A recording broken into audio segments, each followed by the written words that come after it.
Seahawks fans, wherever you may be. Thanks for listening to the show. Join your hosts, Bill Alvstad and Keith Myers, as we talk Seahawks football.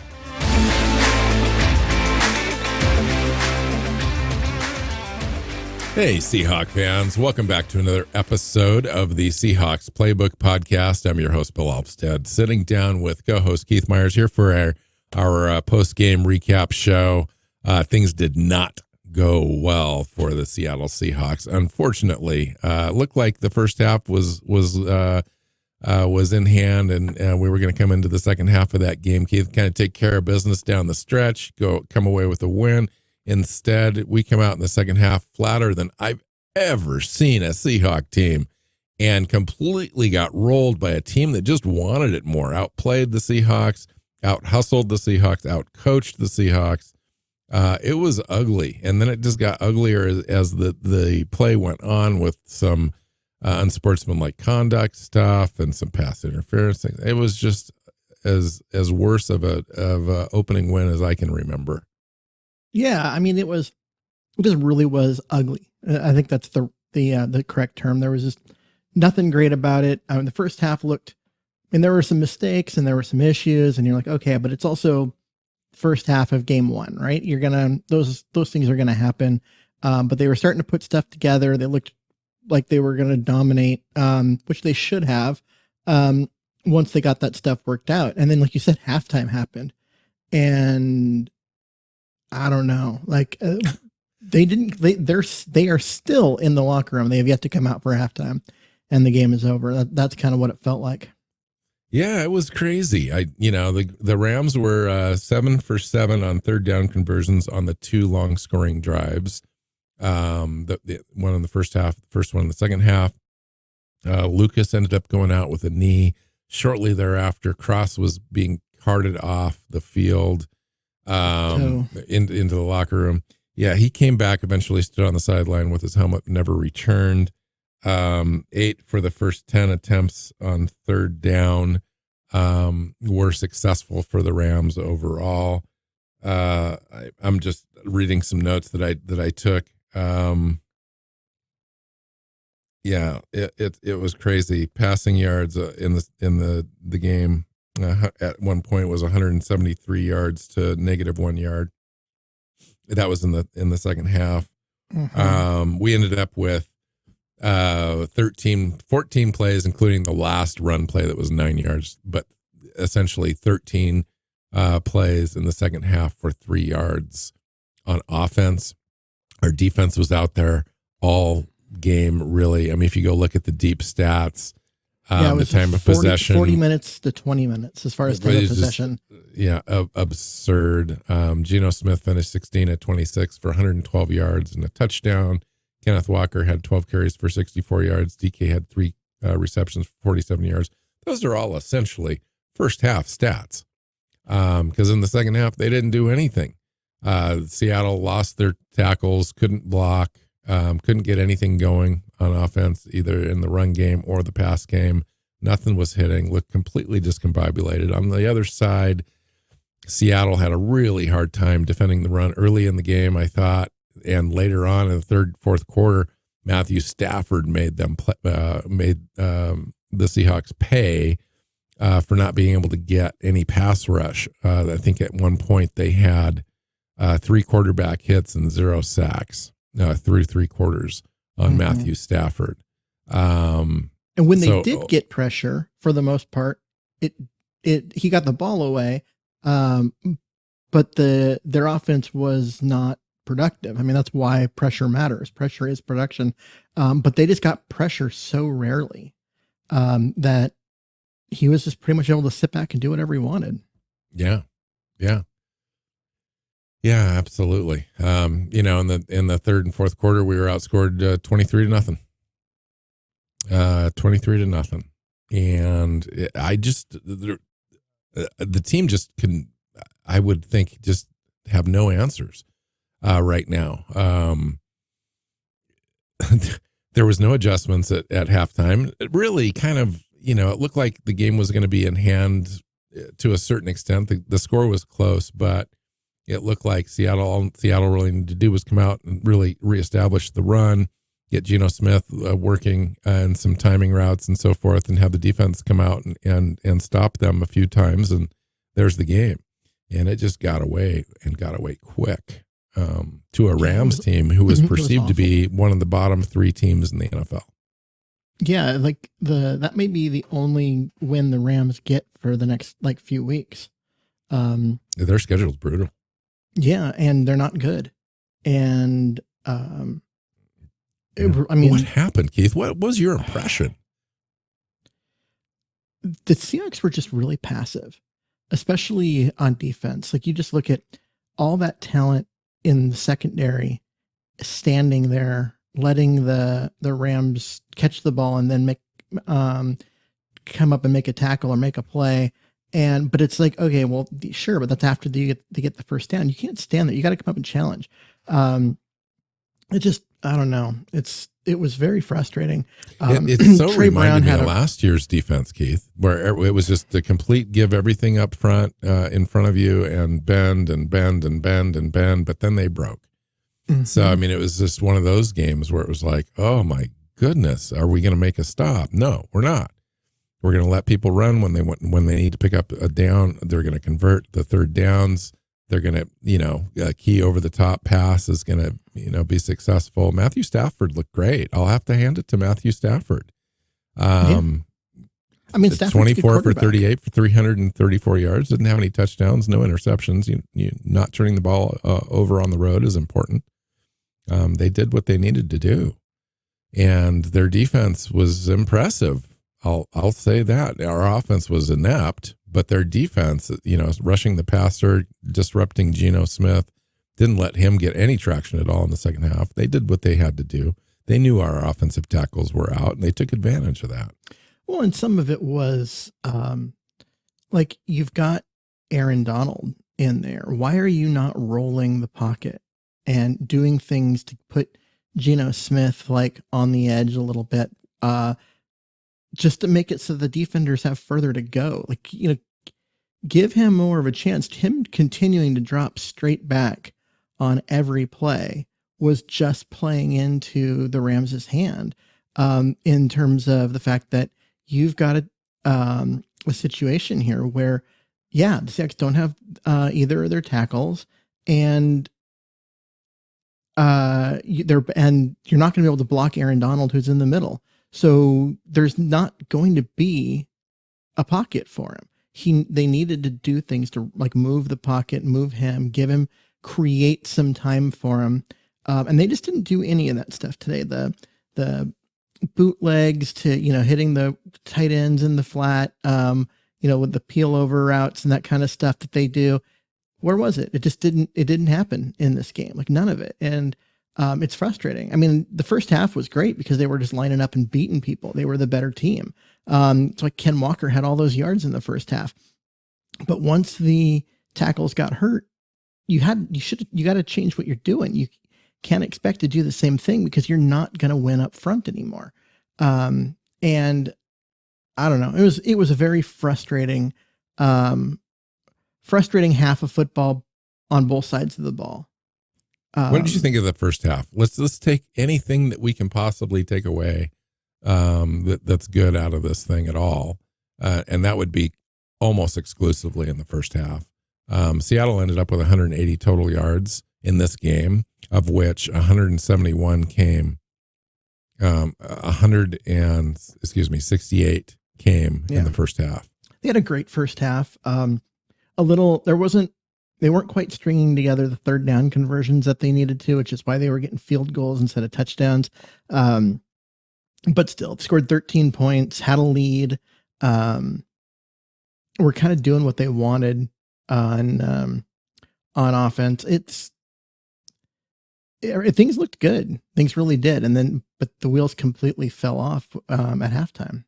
How do the wheels completely fall off of a team that, it prepares this much? They had all offseason to literally prepare for this first game. It's on the schedule. And they do what they do in the first half and then come out and just both sides of the ball fail completely in the second half to do anything right. Well, a lot of it was just the lack of adjustments. Um, the Rams made some smart decisions in what they were doing, and Seattle didn't. Seattle didn't counter. Like there was a lot more crossing routes, a lot more things designed to take advantage of Seattle's zones. And you got a couple of guys like Trey Brown that just had awful games, and that doesn't help. Yeah, he got beat for a couple of long passes, couldn't tackle. Just really Kobe Bryant, struggled. I thought, couldn't really tackle very well in this game for whatever reason. He's another guy who didn't tackle well, but why are those guys, forced to make tackle? Now I realize these are coming off a lot of pass plays and so forth, but I also saw those guys being the first guys, in run plays to make initial contact. Well, I mean, part of that's the design on these outside runs. I mean, they're the corners, and when they read run, they go, they come up. But part of it is also the defensive line depth, which we knew was a problem that we've been talking about for a while, showed up. I mean, when they still only had 92 total yards against us, but I thought they ran effectively when they did run. But it was Matthew Stafford. I mean, 334 yards. Yeah. I mean, Stafford played well. But like I said, when it was Jones and Reed were in there on the defensive line, things were better. As soon as everyone else came in, Mario Edwards felt like a no-show. And yeah, I mean, the lack of depth is just killing them up front. Yeah. Yeah. I was a little frustrated with the defensive line play, but particularly just affecting the timing of Matthew Stafford. If you're not going to be able to get to him, at least move him around, make him nervous, make him move. They didn't have any quarterback pressures, 3 quarterback hits in this game, 0 sacks. Matthew Stafford didn't have to worry about the pass rush in this game, and was able to effectively allow all his receivers to run their full route trees and kind of pick Seattle apart. And that's exactly what it felt like, and anytime you give this defense, which we have great defensive backs, at least on paper, and you give them that much time, you're going to have receivers get open, and that's what happened. Yeah. And then on the offensive side, we couldn't do anything when we had the ball. We went 3 and out, punt, and they didn't let the defense first half. Get any rest. In the first half, it was it was field goal, touchdown, field goal, missed field goal. Were there 4 drives, right? I mean, they moved the ball, and in the second half, it was 3 and out, 3 and out, 3 and out, 3 and out, end of half. Yeah. Yeah. I mean, I don't know. Let's take this one. Let's take it. Let's wad it up. Let's throw it into the trash can and move on to the next one. I don't know what else to say. I don't want to draw too many conclusions about a game like this, simply because of the fact that it's week 1. These things happen. I mean, you got a lot of guys out there who hadn't played in the preseason or barely played. Some of them didn't even practice that much, like Jordan Brooks. It was good to see him out there. His speed showed up. But yeah, I mean, what are we going to do about the tackles? Hope they're healthy. I wasn't Jake Curhan and Stone Forsythe did not look good against Aaron Donald, obviously. Well, I mean, not against their entire defense. Aaron Donald's in the middle, but he runs stunts around. He does, and everybody struggles with Aaron Donald. I don't think he's he shouldn't be your litmus test on whether your tackle is good or not, because according to that, every tackle in the NFL is not good. And so we can just do it with that. But I am concerned. I mean, they only got to Geno Smith twice, but man, he was under pressure a lot. And he was under pressure a lot. And that's the difference, is that it's not just sacks, right? It's that he's under pressure. He's rushing throws. He's having to throw off his back foot. He can't get the ball to the right person because he's got to make a guy miss first. I mean, comes like one play that I think maybe changed all this game was the flea flicker, that you got Jake Bobo wide open down the field. And if he could have seen him, it's an easy touchdown. And I think, Seattle starts to run away with the game. But too much pressure up the middle on that play. And yeah, I mean, if the tackles are going to miss time, the tight ends are going to have to stay in more to block. Curhan is a good run blocker, but against, pass rushers, he needs to have Will Disley beside him. Forsyth has the length to do pass blocking, but he gets pushed around. He does not get any push in the run game. He's kind of the opposite of Curhan. They've got to come up with a plan, because if those guys miss time, it's not going to be pretty.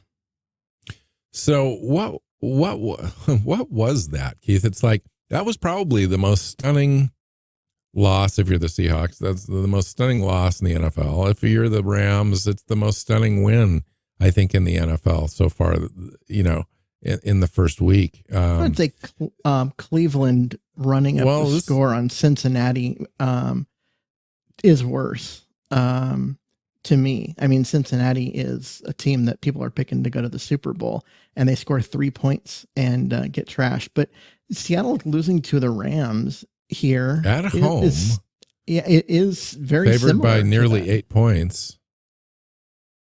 Yeah, and no Cooper Kupp for the Rams. I mean, who are the receivers that no one's ever heard of that just ate Seattle alive? Yeah, that guy had a great game. Puka Nakua, rookie, 10 receptions, 119 yards. 5th round pick. Nice. Tutu Atwell had 119 yards as well on 6 receptions. Tyler Higbee had a decent game, some big catches, 3 for 49. I mentioned our stats for our team early. That was it. There are no other stats. They did a good job of shutting down, like defensively. They did a good job of shutting down the running game. They averaged 2.3 yards per run. Akers had 22 carries for 29 yards. So they did that part, but they just converted on 3rd down. I mean, that's where they ran the ball. They didn't, like I said, they ran for 98 yards in this game or less. But it was when they ran, they were effective. And what I meant by that was they converted. I mean, they converted when they need to. Mm-hmm. I don't know. I just don't know. I guess I'm hearing you on the feeling good about the run thing, but that second half was so bad. You do need to kind of flush that, because that doesn't seem like it's the Seahawks team that we're going to see the rest of the year. But boy, if it is, we're in for a long season. Yeah. But I think that's a wake up call. If I ever saw one, for a team to come into your own stadium after such a really good off season and a really nice preseason and training camp, and everybody's saying the right things, and it sounds kind of special. People are kind of having that sort of chatter within the building, and then you go lay an egg like this, is really something where you go back into the film room on Monday and swallow some pride and just like, I don't know what happened, but we got to do better. That's it. Third down efficiency. The Rams were 11 of 17. Seattle was 2 out of 9. Yeah. both of those are awful if you're Seattle. Yeah. Yeah, and that was your primary focus. That was the stated focus in the Pete Carroll presser. Need to do better on third downs. Got to get off the field. Got to give our offense more opportunities. None of that happened in this game. I will say that, statistically, they did okay against the run, but then they gave Matthew Stafford the ability with their vaunted secondary, which we've been talking about maybe being top 5 in the NFL coming into this game in the offseason. Let Matthew Stafford just have his way with some no-name wide receivers. I thought Tariq Woolen played pretty well overall, especially given the fact that he didn't get a lot of training camp and preseason because of some injuries. But the other side of the field wasn't pretty, and I didn't think that Diggs had a good game. He was lucky that the one guy dropped that other passer, would have been even worse, because he had a guy wide open, and Stafford put it on him, and he just freaking dropped it. Otherwise, it was a walk-in touchdown. I thought Ken Walker looked good. Yeah. 12 carries, 64 yards, 5.3 average. We saw Zach Charbonnet in there for a couple carries, 3 carries to be exact.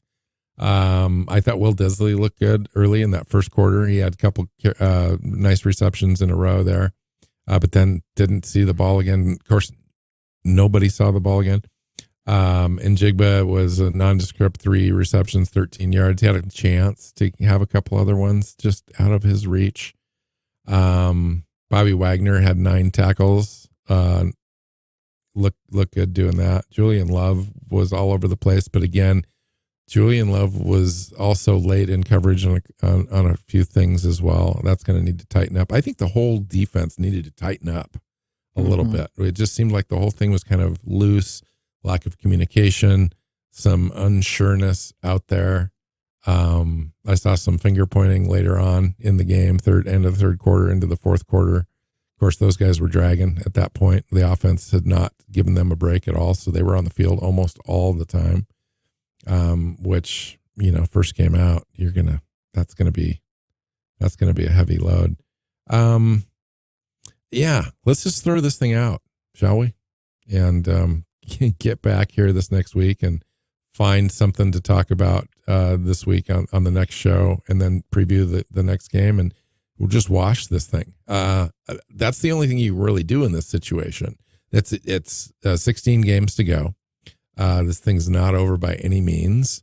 I still have confidence in the team. It's a good team.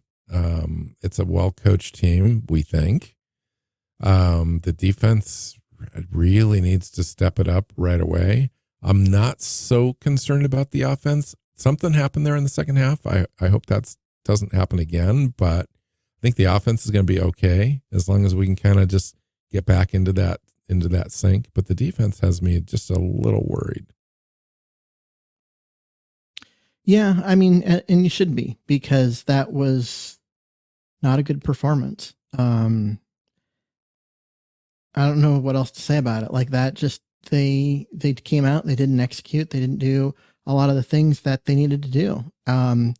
And you can't do that in the NFL. You're going to get beat, and that's exactly what happened. Yep. All right. That's enough. I don't think that anybody's going to benefit from this show doubling in length here from now 24 or 5 minutes. Let's just get out of here and this thing, call it what it is, and come back and start the week fresh here in a couple days. And hopefully that will be the ticket to help get this thing out of here, because it was a stinker for sure. Yeah, I'm looking forward to the L22 coming out. I want to look at the coverage and see what happened, because too many guys, just with way too much space.